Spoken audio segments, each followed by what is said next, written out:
So meditation is about taking the observer position and observing what's going on in the mind without judgment, or trying to stop your thoughts, or trying to direct your thoughts. Yeah? And often meditation is accompanied by a sound, or you become aware of your breathing. Because the mind can be quite busy, we like to give the mind something to do. So instead of a constant stream of all these types of thoughts, we say to the mind, hey, perhaps we can bring all of these disparate parts of the mind together and focus on one thing. So perhaps we become aware of our breathing. Perhaps we become aware of a sound or music. Perhaps we become aware of a particular mantra that people are given to meditate on. So that all those disparate parts of the mind can come together, and the mind will listen and become aware of the breathing, and then it will go off in a different direction and think about something else. And we become aware of that without judgment. We gently bring it back to that focus, that awareness, and then it does it again. But we don't tell our minds off. We don't think there's anything wrong. We don't think meditation is about having an empty mind. We know that what's happening is perfectly good, perfectly normal, and with complete acceptance we observe and very gently and slowly bring our mind back to the focus of the meditation. And you might say, well, I might be meditating and all I'm experiencing are just constant thoughts, constant stream of thoughts. And if that happens, that's perfectly normal and perfectly fine. Yeah. In fact, one analogy I give that helps us understand what's going on in meditation at the beginning is, imagine our minds are like a pressure cooker. And we've been stuffing down all our thoughts and emotions for years into this pressure cooker. Perhaps we've had a lot of stressful emotions today or yesterday. And that pressure cooker is storing all those emotions and thoughts. Meditation is suddenly when we stop using the outside world as a distraction away from our unresolved emotions, which is often what we do. And instead we become aware, okay, what's in this pressure cooker?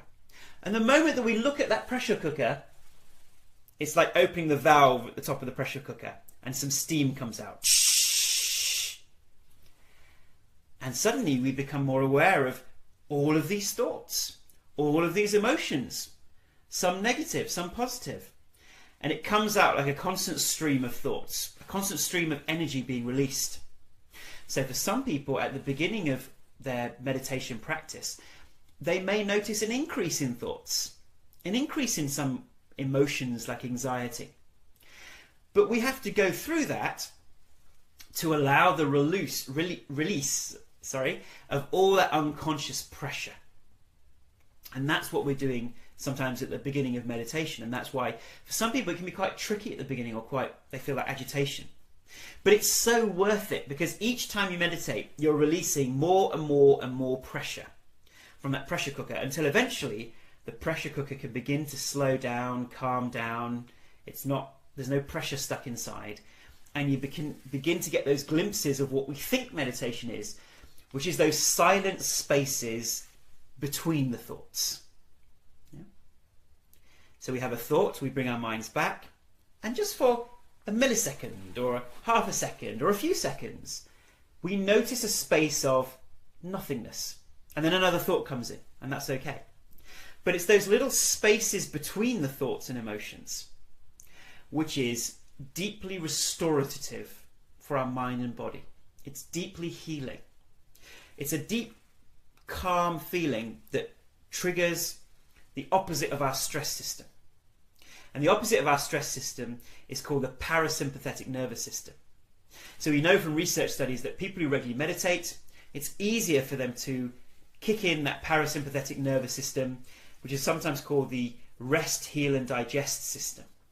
It's a system that the body uses when it's in downtime to heal itself. So meditation is that art of being the observer. And also it's the art of doing nothing. So when you're meditating, you're not trying to do anything.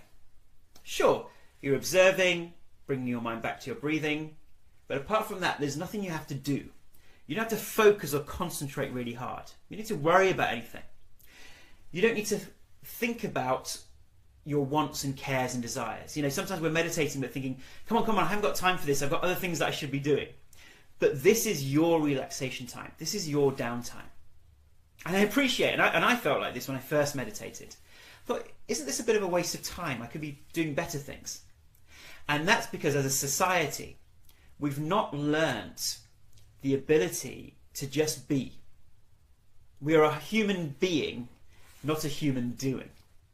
We just can learn the benefits and appreciate how powerful it is just to sit and do nothing for a period of time, and deeply healing and restorative it is for us mentally, physically, emotionally and spiritually to do that.